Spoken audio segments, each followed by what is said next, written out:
tant que parents, on a envie que nos enfants soient sages, on a envie que nos enfants soient une source de fierté pour nous. Mais en tant que parents chrétiens, quelquefois, je crois qu'on se trompe d'objectif en voulant former des enfants parfaitement chrétiens, des enfants qui ont tout l'aspect d'un chrétien, d'un petit enfant chrétien parfait, et on est en train de les former à cette perfection, à être ces enfants modèles. Mais la Bible nous appelle à faire des disciples, et ça vaut aussi pour nos enfants. Nous sommes appelés en tant que parents à faire de nos enfants des disciples et non des petits enfants parfaits, des petits enfants qui se tiennent parfaitement à l'église pendant la louange, qui ferment les yeux quand il faut fermer les yeux, qui se lèvent quand il faut se lever, qui ait l'air intéressé, mais on a envie que ça vienne vraiment de leur cœur, que ce soit sincère, qu'ils aient une vraie relation avec Dieu. Mais quelquefois, on est tellement focalisé à la fois sur notre propre réussite et sur ce que les gens pensent de nous,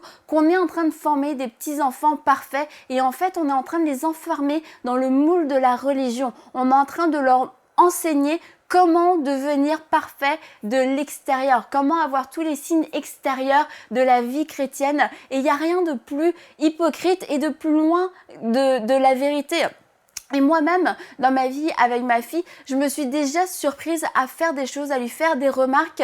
Et en y réfléchissant, je me dis, est-ce que vraiment ça apporte quelque chose dans sa relation avec Dieu? Est-ce que ça apporte quelque chose dans sa communion avec Dieu? Ou alors est-ce que c'est juste pour moi, pour que je me sente bien? Et je parlais tout à l'heure de la louange. Pendant des années, ma fille Eden, ça se passait pas vraiment bien la louange. Elle avait l'air d'y avoir vraiment aucun intérêt, de trouver ça long, de trouver ça pénible, de trouver ça tout sauf intéressant, et ça m'agaçait de la voir complètement avachie dans son siège, pas du tout intéressée. J'avais envie qu'elle se lève, j'avais envie qu'elle loue, et je me suis dit, pourquoi est-ce que tu as cette envie-là? Est-ce que c'est vraiment pour elle? Ou alors est-ce que t'as envie peut-être qu'on te dise « Waouh, t'es une super maman avec une super petite fille parfaite ». Et quelquefois, nos motifs sont un petit peu mêlés comme ça, et on est en train d'entraîner nos enfants à une vie chrétienne juste de l'extérieur, comme je le disais. Or, nous voulons faire d'eux des disciples. Nous voulons les amener dans une intimité sincère avec le Seigneur. On veut déjà s'assurer premièrement de leur salut, être sûr que c'est pas parce que nos enfants nous suivent à l'église et qu'ils se lèvent au bon moment, qu'ils connaissent les histoires de la Bible par cœur, etc., qu'ils sont vraiment sauvés. Être chrétien, c'est avoir mis sa foi en Jésus-Christ et avoir reconnu que Jésus était leur sauveur. Est-ce que vos enfants ont cette foi en Jésus-Christ? Est-ce qu'ils ont déjà fait cette expérience? C'est la première chose déjà à vérifier, et après leur faire reconnaître et découvrir la puissance du Saint-Esprit, les faire expérimenter la présence de Dieu.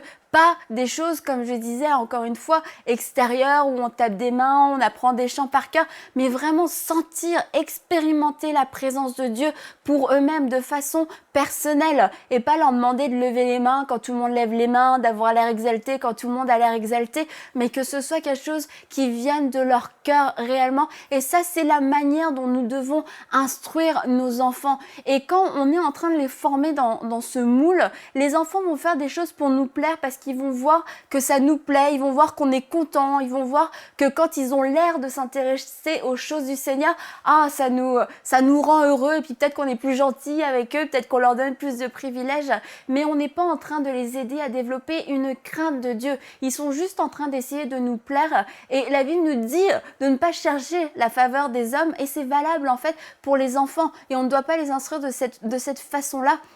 Parce que quand nous ne sommes pas là, les enfants sont dans ces cas-là livrés à eux-mêmes. Si nous ne sommes pas là pour leur dire ce qui est bien, ce qui n'est pas bien, pour leur montrer notre approbation ou notre désapprobation, et qu'ils n'ont pas cette crainte-là du Seigneur, ils n'auront peut-être pas le courage de faire ce qui est bien, ou alors ils en profiteront pour faire le mal, parce que juste devant nous, ils sont en train de se contenir, ils sont en train de développer une attitude hypocrite, une double attitude. Je suis chrétien devant mes parents et je vis comme un païen à l'extérieur. À l'école, je parle n'importe comment, j'ai des désirs cachés que mes parents ne savent pas, et si mes parents me voyaient, ils ne me reconnaîtraient pas. Et là, on est peut-être en train de les encourager à avoir cette double vie. Et je voudrais vous dire, parents, ayez cette relation honnête et franche avec vos enfants, à la fois les laisser exprimer peut-être leurs doutes, les laisser exprimer leur incertitude par rapport à leur foi, pour pouvoir les encourager. Parce que si directement vous êtes en train de dire « Ah non, c'est le diable ça, je veux pas de ça dans ma maison, votre enfant peut se braquer et dire ok, je suis en train de faire quelque chose de mal qui déplaît à mes parents, donc je n'ose pas en parler. Non, on va leur parler, on va leur expliquer, on va les instruire dans les voies du Seigneur, on va prendre la parole avec eux, on va prier pour eux, on va déclarer des paroles de foi sur leur vie et on va les conduire à avoir cette propre relation avec Dieu et cette crainte de Dieu qui fait que qu'on soit là ou qu'on ne soit pas là, ils décideront de faire ce qui est bien aux yeux de Dieu. Ils décideront de faire ce qui est agréable aux yeux de Dieu et pas seulement pour nous faire plaisir, pas seulement parce qu'ils ont peur de notre punition à nous. Et l'amour qu'ils auront pour le Seigneur les poussera à faire le bien. Alors que si c'est juste une peur de nous, ils vont juste se contenir le temps qu'ils habitent chez nous ou quand ils sont juste sous nos yeux, mais en dehors, ils vont sûrement en profiter pour faire le mal, en profiter pour faire tout ce qu'ils savent que nous n'approuvons pas. Et nous ne voulons pas avoir ce genre d'enfants, nous voulons avoir des enfants qui sont réellement des vrais disciples, des disciples de Jésus-Christ, des enfants engagés, des enfants qui aiment le Seigneur de tout leur cœur, qui ont la crainte du Seigneur, que même s'ils étaient dans un pays étranger, ils diraient non, je décide de suivre le Seigneur, je décide de ne pas marcher dans les voies du péché, je décide de ne pas aller avec telle et telle personne, de ne pas faire telle et telle chose, non pas parce que j'ai peur de mon père, j'ai peur de ma mère, mais parce que j'aime le Seigneur et je veux faire ce qui lui plaît, je veux lui être agréable, je veux marcher dans la sainteté, je veux marcher dans l'amour envers Dieu, je veux avoir une relation forte avec le Seigneur, je veux vivre la présence de Dieu et on doit être ces parents qui encourageons nos enfants à vivre cette vie-là et à vivre une vie authentique, une vie sincère avec Dieu, une relation sincère avec Dieu. Donc n'ayez pas peur des questions de vos enfants, n'ayez pas peur non plus du regard des autres, ce qu'on dira sur eux s'ils ne sont pas parfaits,